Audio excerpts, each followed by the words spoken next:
Could we take our places at table or chairs, and we'll get started because we've got a fair amount to accomplish in a short period of time.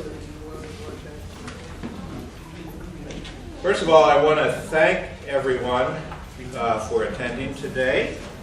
Special thanks to those who have offered themselves as nominees to our council. What you can expect this morning is I want to do just a very brief teaching about polity, about why we're shifting governance and why we have an election, not a selection, and so forth, just for a minute. And then I want to just call on the people to come forward one at a time. They'll have, 3 minutes? 3 minutes. 3 minutes. These are not stump speeches. Okay, just to give you a heads up. This is a chance just to introduce yourself. And what is good about this to me is that I'll be able to put names and faces together.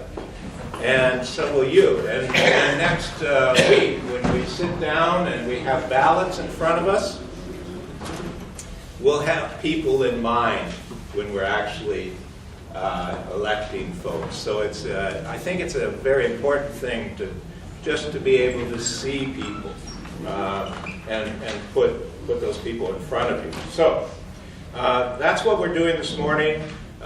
Tony is right there with a 30-second okay. That will give you a heads up that you might want to end your conversation. But don't make him stand up out of that chair.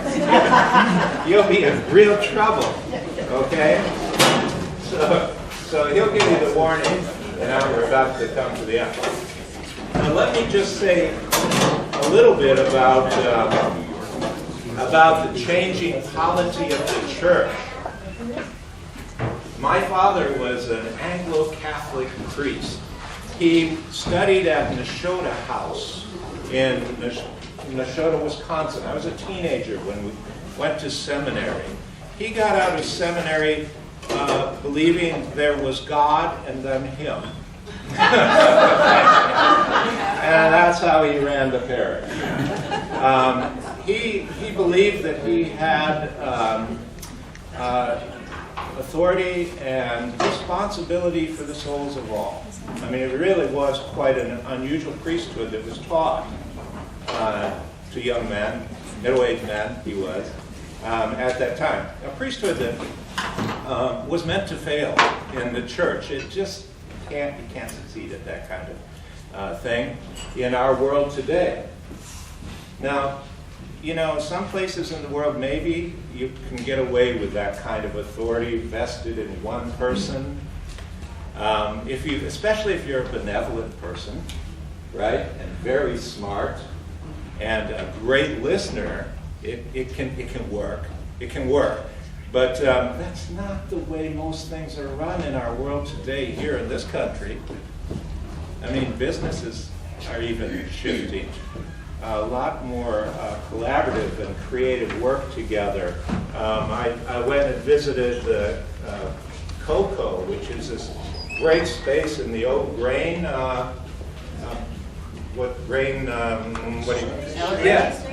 No, the building downtown where they used to sell the grain. Exchange, yeah, commodities and so forth. It's a great space just full of innovative and creative people engaged in interaction and development of businesses and so forth. It's really cool. That's the way the world is now. I remember as a priest sitting in a vestry meeting, okay, and the furnace broke down in the church. And there's an air conditioning furnace guy sitting next to me who does it for a business, and they all turned to me and said, "Well, Father, what should we do?" Bad direction, bad question of me, but that's the way the church was for quite a while. Very hierarchical, very clerical in its orientation, and clergy ran it. They just ran it. And here's what happened. They selected vestries I did that when I was younger. I would just go out and I would choose people who would agree with me. Okay, quite honestly, people that I liked. People who had my favor, right? And they advised me on my program that I developed and had responsibility for. And that's how many vestries, and I would say chapters, have developed around the church. They were selected by the authority who was vested with that power to do it, but nonetheless, it was a selection process. And I'll tell you what, if you're selected, you are just an advisor. That's how much power you have. You need to understand that. That's the way it works. It's like the president's cabinet, right? They do not have power to override the president, right? They don't have power to engage in a really, unless it's in a collaborative manner, even. Ask the cabinet of Lyndon Johnson how that went for them. You know, if they disagreed with it, right? That's not the way, yeah. So here's what we want at the cathedral. We want a balance of power full of collaboration and creativity. We want a vestry, or a council now we're calling it, that is empowered, not by a dean, but by you all. Vested with power through election from the people, so that we have a balance and a collaboration that happens. So that's the intention here, and that's our hope. That's what I personally would love to see, because it fills the room with creativity and new ideas. It balances things. If somebody is heading off in the wrong direction, people can call them back. It's the way life should work, in my way of thinking. The way the body of Christ actually is intended to work. If you read Pauline Scripture, you'll read all about that. You know, and about respectful leadership and so forth. So that's my take on it. I want you to know that. So that's what we're up to. It's a noble experiment, and power will shift and go back and forth some over the next few years, because that's the way power does. But I think we'll have a good shot at having some balance here through this process. So thank you for being willing to be elected, because if some people are elected and some people are not. No, the beauty of having as many nominees as we have is that nominees can walk out of the room if they aren't elected and say, so what? My ego is still intact. I feel good about who I am. I offered myself. And you know what? The leadership of this cathedral will not ignore you. You will all have plenty of work to do. So, I will personally promise to try to find a place where you can serve God at this church. The fact that you've offered yourself is a holy thing to me. Sacred. Okay? So, we want to thank you all for that, and we want to now get into our 3 minutes. Yes? And don't forget Tony and his 30-second rule.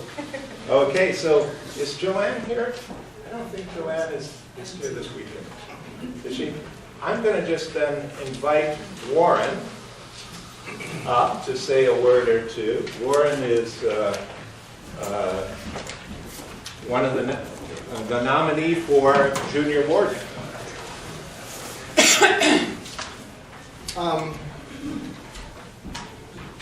Where's the 30 seconds when you need it? Hi, I've been a member of this body since 1984. Doug Fontaine and I had a debate as to whether or not I needed to be reconfirmed allowed, as how anyone that's gone through the boot camp called Lutheran confirmation knows darn well when he's confirmed his confirmation vows. So I am a convert. I need you to speak up. I'm a convert to Episcopalianism, but I've been a member of this service since of this cathedral since 1984, and have been at the 8th. So many of you might not know me because I've been at the 8:30 service for a long time, which was a much more genteel time to have a. Let me say this. I have a couple of balancing things that I think are important for this service, for this congregation. Number one, I think that there's a balance between history and tradition and progress. We are going to be going through a change, as Bruce mentioned, and I understand the change. I was on the governance task force that proposed many of the changes, so I get that. But I also get the fact that this is a cathedral with a great deal of tradition and a great deal of pride in its tradition. The other thing is this. I think that when I looked at the survey that took place, I saw a lot of pain, a lot of discontent. And there was some criticism of leadership, and I don't believe it's the current leadership. I don't think we're talking about Rich and Sally and Bruce. I think that what they're referring to is what I would call that darned vestry of 2010. And I was part of that, and I think you should know that I was part of that. And I think that there is a considerable amount of healing that needs to take place because of the events of that particular year. And I work in the healing profession, and it's my intention to reach out and be part of that. What we'll do is we'll give thunderous applause to everybody at the end. Is that good? Okay. Moving right along. Is Dennis here? Dennis Christian? Dennis, do you want to say a word? And maybe we should have you and Paul. Is Paul? Yeah. Okay, both of you come up because together they make a treasure.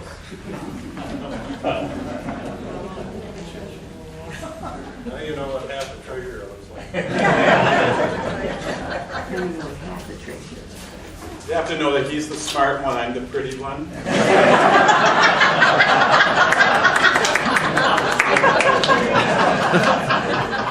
So I think maybe you should talk. Well,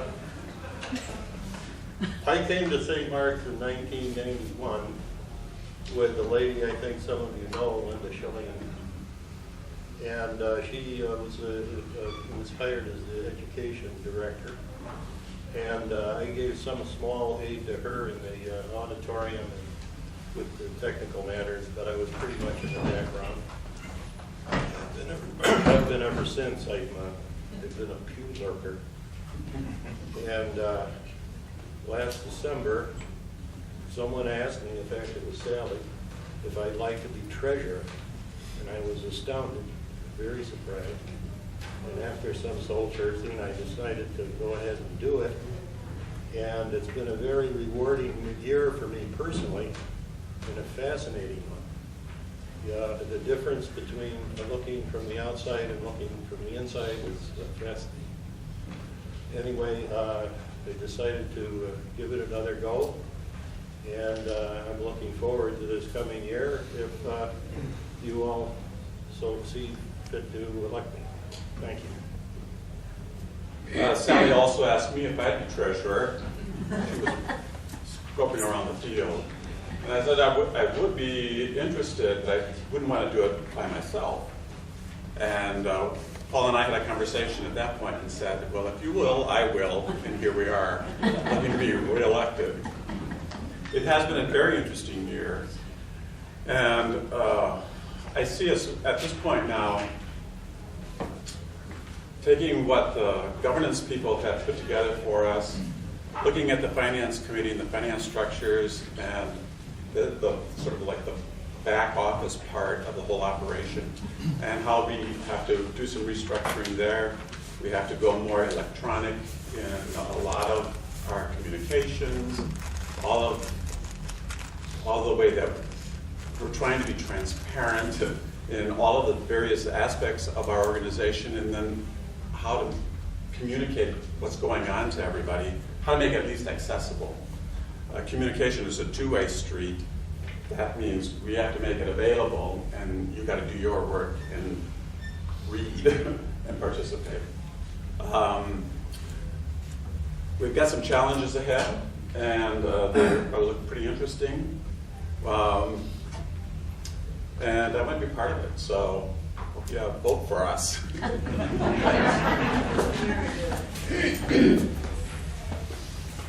I'm not seeing a whole lot of competition in that. Okay, George Ewing. George?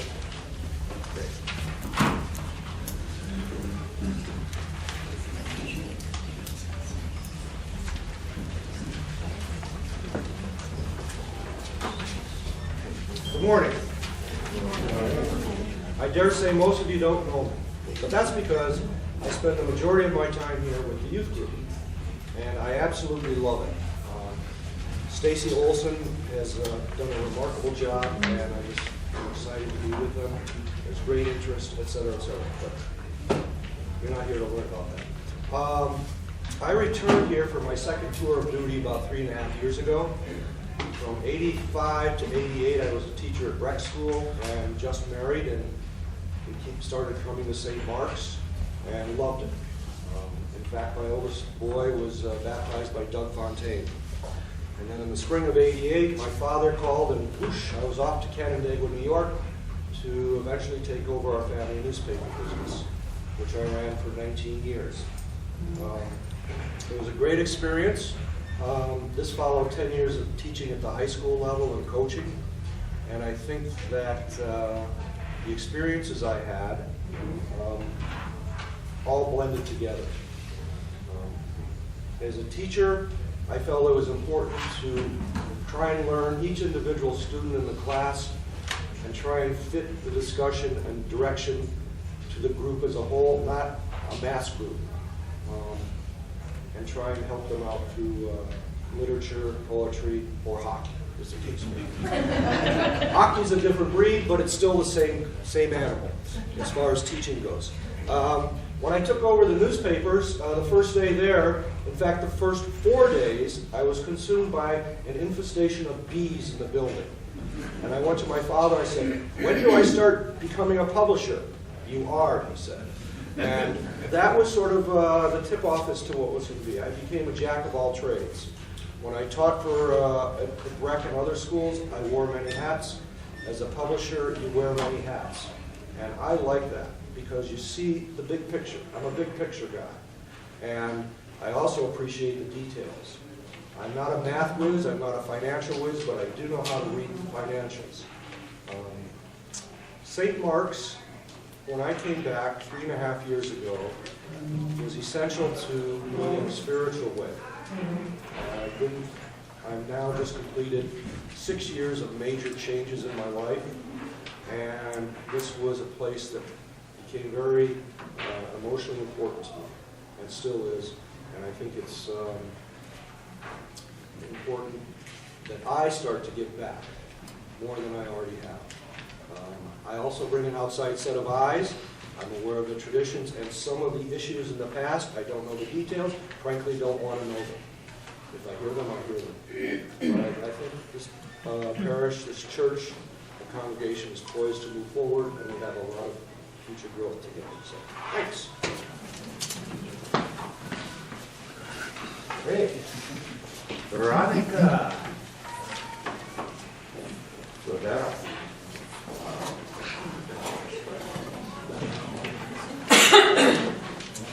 Good morning. I feel very privileged to be asked to serve on the Vestry Ordinary Council. I come to St. Mark's originally from Houston, Texas. Shout out for Texas. From Christ Church Cathedral. I served on the vestry at St. Martin's by the Lake for 3 years with Dale Marta, Jean Parker Vale, Mark Helm. And part of the reason I came when I moved into the city to St. Mark's was I knew Reverend Helm was here. It was a familiar face. My children are growing up in St. Mark's. I'm so grateful to the youth program, to the Children's Chapel, to all the wonderful supplementary trips and Christian ed support that St. Mark's offers. And I serve on the WELS board right now. I'm the secretary. I'm on the Minnesota Episcopal Cuba Committee, which now is a commissioned ECM Cuba Ministry, Minnesota Cuba Ministry. I send you greetings from Cuba. I was there 2 weeks ago. And just know that St. Mark's and Minnesotans are very much in the hearts of Cubans. Ever since Bishop Whipple went to Cuba over 100 years ago and began the Episcopal Church in Cuba, that relationship has begun and it's strengthening. And I look forward to holding that and the mission that the WELS Board uses, and also children's concerns in my work in the vestry. I'm a Spanish teacher. I work at Breck. On my picture, I'm with a horse because I like horseback riding. I believe in spirit-led decision-making. I don't come with any particular agenda. I come with an open heart, open mind, and I listen. I listen a lot. I don't speak a lot, so maybe some of you don't know me. But I think when I speak with a voice that maybe is not always heard around here, because maybe young families, single parents, don't have a lot of time to sit on committees. And I like to try to bring that voice to committee work when I come. And I thank you for your time. Thanks.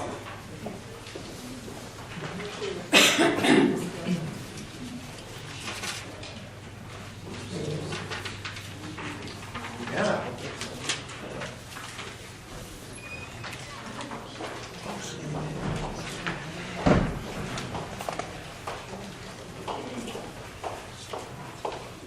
Hi everyone, my name is Anna Honak, and you probably don't know me because I'm fairly new to St. Mark's. Can you speak up? Yes, of course. I'm fairly new to St. Mark's. I started coming here after a long search for a church, and I left college a Catholic and was very pained by what the Catholic Church was going through, and visited all kinds of churches. I visited Buddhist temples. I visited every kind of religious place I could, and I came home to the Episcopal Church. I was raised in the Episcopal Church. And the moment I walked into St. Mark's, I knew that this is where I wanted to be, and when, God willing, I have a family, this is where I want my family to be.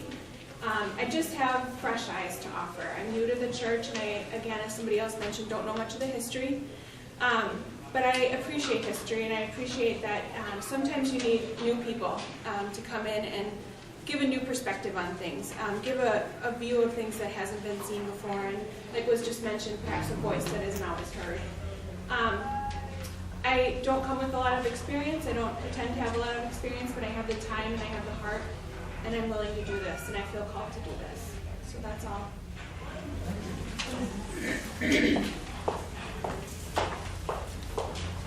Stan.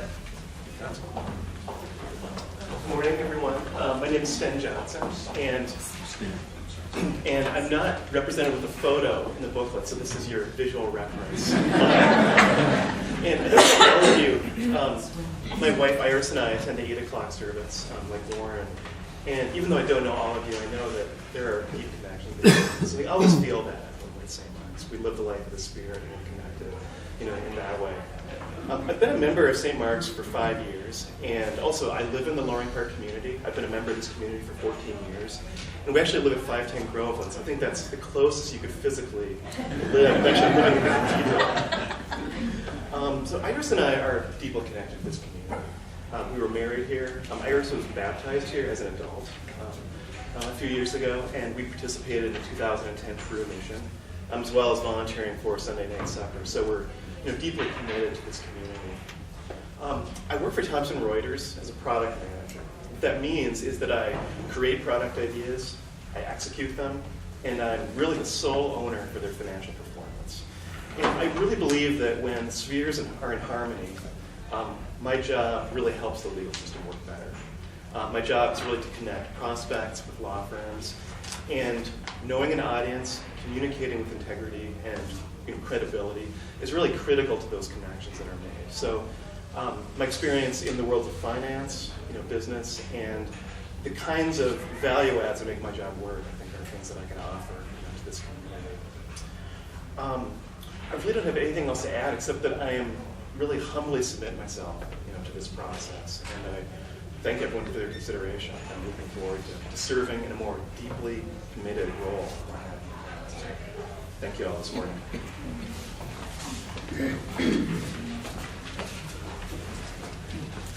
Susan.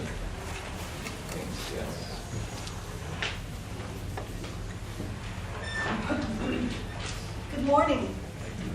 Since you can see really the pertinent facts in the book, all you have to do is open it to the center flap, and there I am in my selfie. I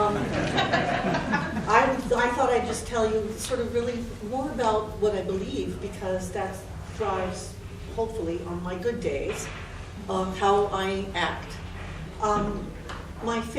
Possibly my favorite passage of the gospel is when Jesus tells us that he has come to give us life and to give it abundantly, that we would have it abundantly.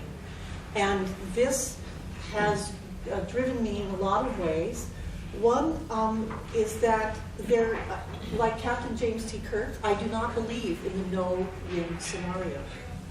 Perfect example of that is I was in a tie for a vestry position last year. I decided to withdraw just to make the process easier, but I've been serving as a non-voting clerk on the vestry for the last year. Big win for me, a big win for me. I really have felt that I've learned so much, and I hope that I've been able to contribute. Another dimension of the idea of the abundant life is the Vulcan saying, infinite diversity in infinite combination. I very much am committed to that. And I will shamelessly steal from Fred, who was in the book group that we recently went through, that the perspective that St. Mark's is a community of communities. Not that we are divergent this way, but that we are like different leaves or different colored plants or different grafts on one kind of tree.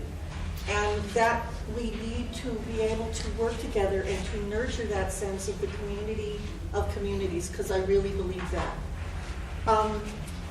I don't come with a particular agenda. I am very much in favor of the direction of more democracy and more transparency. And I hope that I will, and I know that since this is not a no-win scenario, that I will be seeing you all in one way or another in the next few years. Thank you. Susan, last night as I looked out my window, I saw spaceships on the tarmac. Synchronicity. Kathleen Murphy.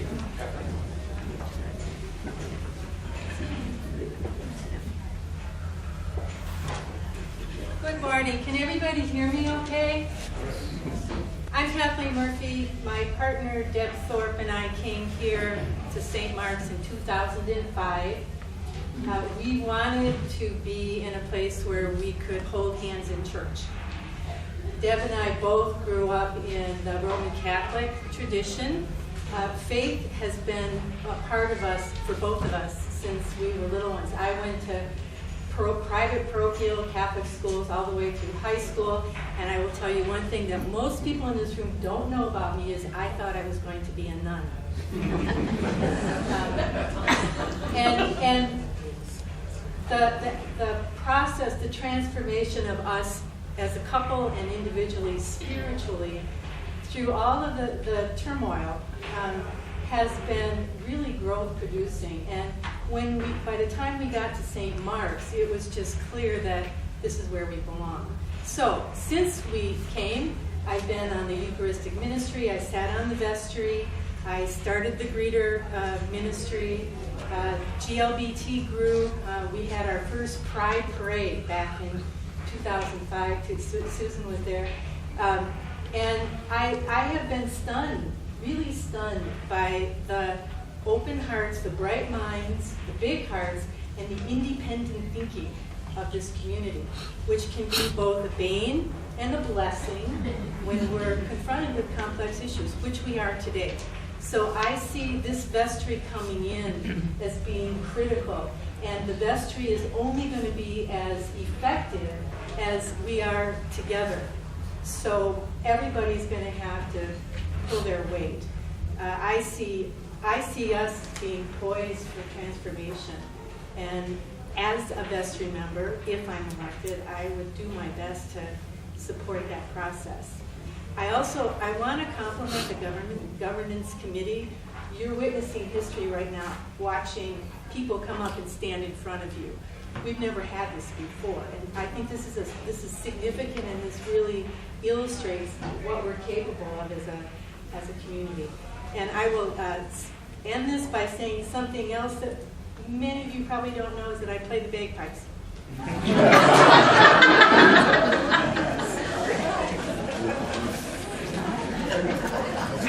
And the cheaters.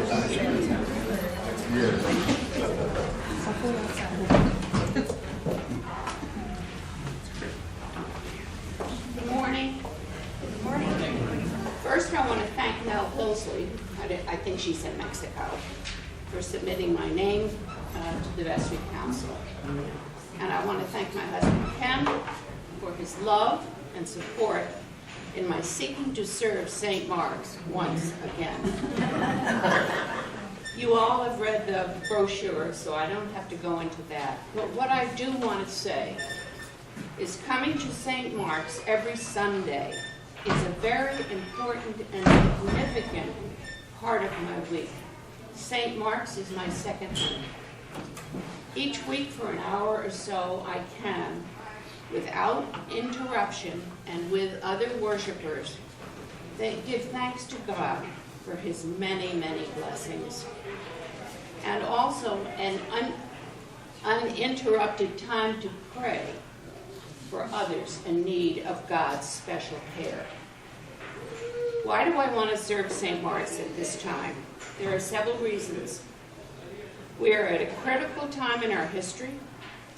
We are in the process of selecting another new dean, and when he or she arrives, they must have a good understanding of what is expected of them. Because I've served on St. Mark's and other vestries, I know how very important it is to have a council with a balance of people to make sure that the new dean will take his responsibility and that we can show him or her the right direction, and that they thoroughly understand their responsibilities. The new dean needs to help us increase our membership. The new dean must help us to expand our outreach, which is so important, for both outside programs like Sunday night supper and Monday night supper. And I believe most important, to continue to reach out to our own members to meet their particular needs. The new dean will have a very difficult act to follow. How can we replace Bishop Bruce, who is quietly, who has quietly and effectively helped us become whole after all these years of turmoil? We hate to lose you. Thank you so much. I believe and I trust that my experience on the governing board of the church these past years will help us to guide in the direction we want to go and wish to obtain. Thank you so much.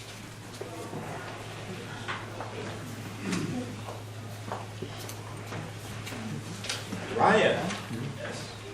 Great. Good morning, and you'll have to forgive my lack of a good speaking voice. I'm just getting over a cold here, I guess, but that's part of the Minnesota season every year. I'm a longtime member of St. Mark's, but I'm that tall blonde guy that nobody knows that kind of just sits at the back of the church. So I should introduce myself to you guys and say that, yes, I've been, I joined the Episcopal Church 40 years ago, back in those very heady days of the 70s with the fight over the new prayer book and women's ordination, and was, really pumped up as a college student to see our bishop, the clergy here in Minnesota, on the right side or leading that, those movements. And then I moved to Fargo-Moorhead and was part of a little parish up there. So I've seen the rural Episcopal Church and how difficult it is, and then moved to Florida and was in a very, very Anglo-Catholic parish where we had incense and bells every Sunday. And so I've seen a little diversion. I came back to Minnesota where my friends are, and I've been here for a long time, and really have felt this is my home, and really enjoyed it. But a lot of things have already been said this morning. There's not a lot of new things for me to say. I really appreciate what Warren said about both the tradition and needing some creativity to come into, the modern, what we need to do right now for ourselves. And I think that is something that I bring in both I've seen lots of things in the last 40 years, lots of seeming, catastrophes, people resigning and being asked to leave, etc.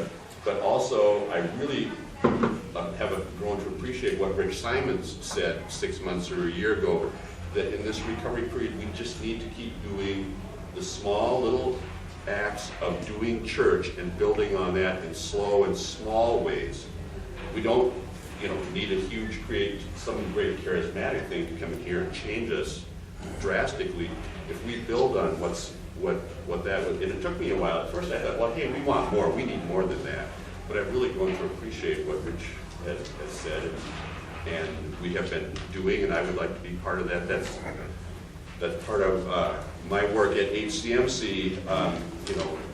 There's not a lot of ways to do the job that my staff do, and there's not a lot of new ways to do it, and you just have to keep doing the small little things to keep improving, and I think that's what St. Mark's needs at this point. Thank you.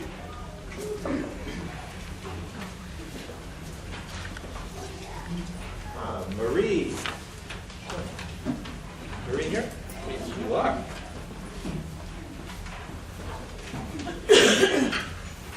I have to admit, this is scary. Louder. My name is Marie Schlink. My husband Terry and I came here in 2003. We came here because we felt really good about the worship and music program here, the strong outreach, the beauty of this building, especially the worship space. And I have to admit, we came here too because of Spencer's warmth and his welcome to us, and being there for us in some kind of difficult times. We had joined the Episcopal Church in 1990 after being lifelong Lutherans. I can easily say that I've been a Christian all my life and known myself as a child of God, and feel very thankful about this. We've stayed here because after a lot of consideration and prayer and thinking about it, this has become our home. We feel like this is our community. We love the people here, and I'm at a point now where in my career, I've gone to part-time, and my life is more flexible, and I really like to get more involved. Some of the things in my past that are very significant and make me feel like perhaps I'm prepared for being on the vestry was, first of all, we lived in an Episcopal community in Scotland back in the late 70s. This is probably why we ended up joining the Episcopal Church, or at least it's one of the reasons. We had been lifelong Lutherans. But during that time, we realized we were Lutherpists. And now we feel like we're Episcopals. I think that our backgrounds stay with us, and even though we leave something and go someplace else, we take all that with us, at least all of the positive things. And that was a very significant experience. We sold our home. Most of our stuff went with our kid and took our 3 children and went to Scotland. In addition to that, I've had a lot of experience in the healing ministry and in worship and music and liturgy, and spent a year at Luther Seminary back in the 80s. I just feel like my life has given me so many wonderful experiences, and I'm at a point now where I really like to work in the church in a more significant and deeper way. And I'm really excited about what is to come. I love the books that we read, and I'm really excited about what is in our future here and would like to be a part of it. I love being a part of the envisioning process. Thanks.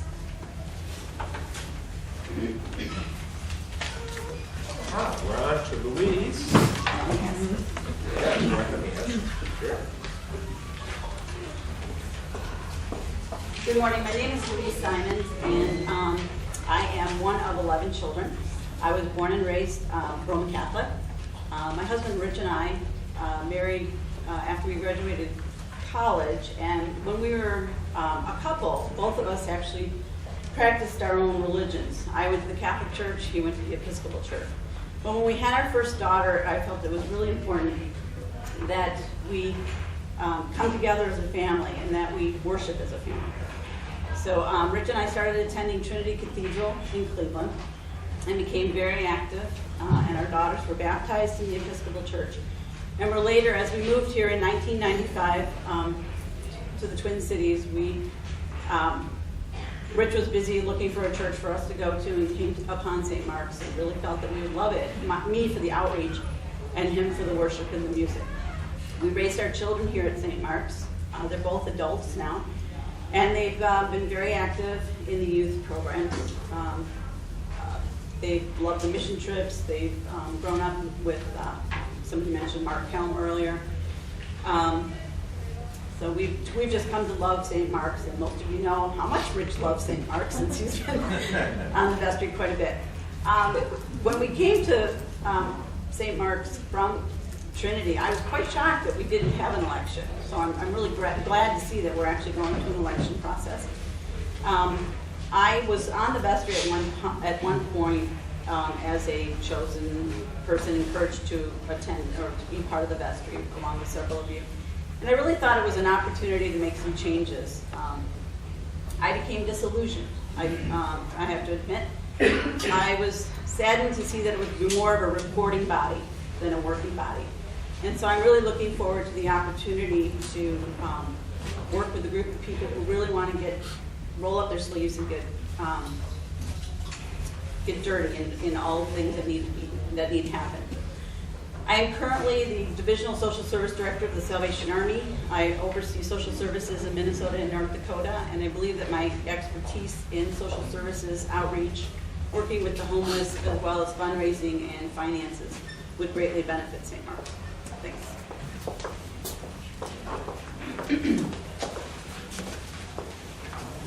Okay. Christine. Christine here? Yep.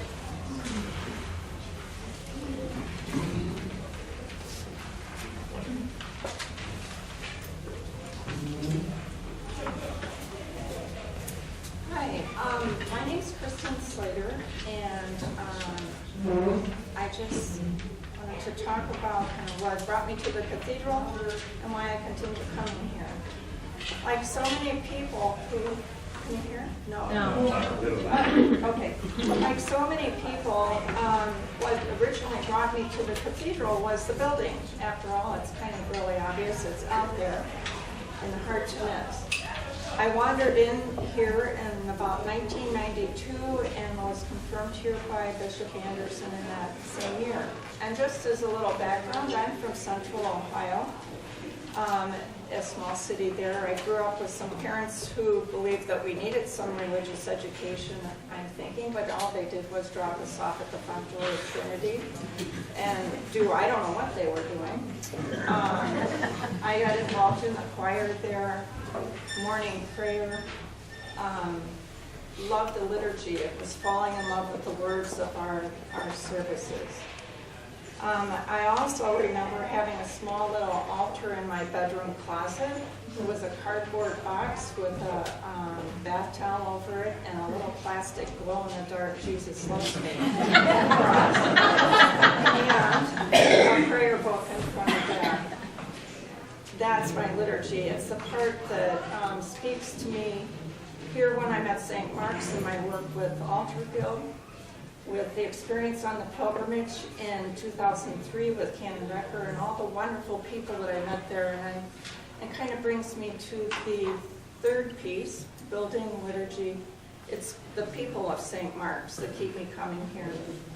It's the people that make us who we are. It is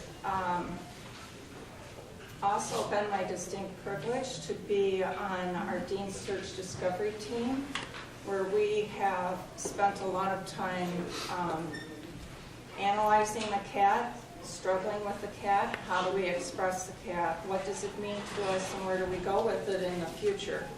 And I guess if there's a gift that I could bring to the vestry, it would be an awareness of what that research, what that survey says, and who we are as a people who need to go out into the community, a people who need to take care of ourselves, and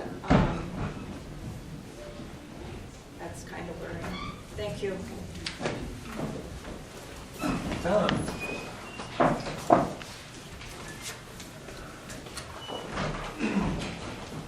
We've had all these talks from wonderfully religiously motivated people. I guess I'm the representative of the dismal science. I'm actually interested in being on the vestry mostly for practical reasons. When I served as treasurer of the Wells Board, and I've also been treasurer of several outside foundations like Philanthropy Fund and things, I realized that St. Mark's accounting systems and things like that could stand up a little, and I'm real happy to have heard that they're installing a new accounting system. I'm hoping to be kind of supportive in that regard to the other members that are running.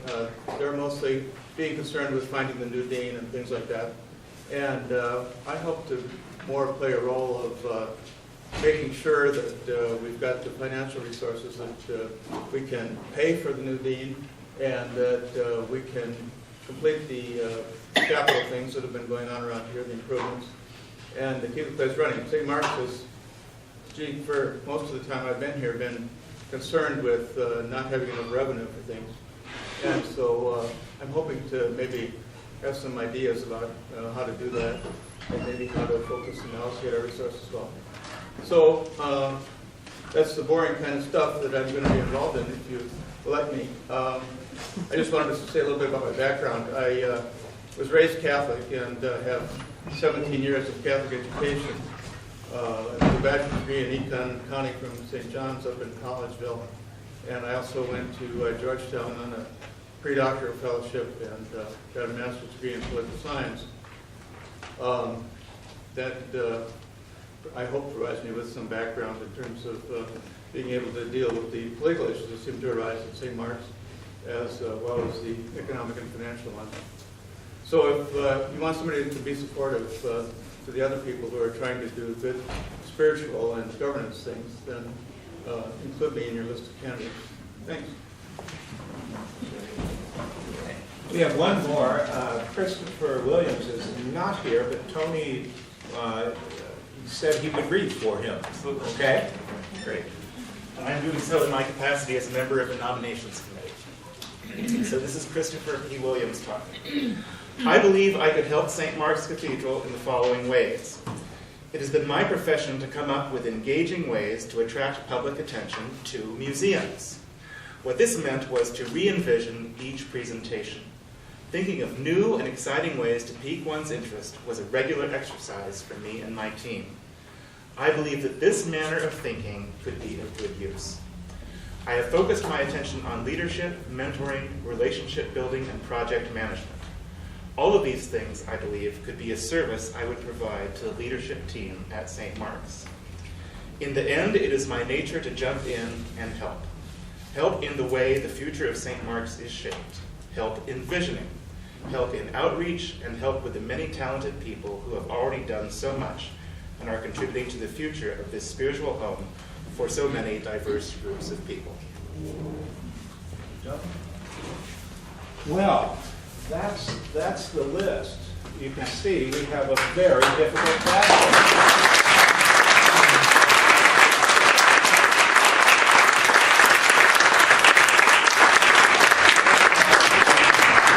I would say this is the most talented group I've had the honor of being around running for a position in the church. So great, good news for us. Good news for us. Yes? How many do we choose? 6. How many vestry bishops? 6. I can count, sort of. 6. So you can see we do have a task ahead of us. Any other questions before we close? Seeing none, thank you all for your good work. This was very helpful to all of us. Thank you. Thank you.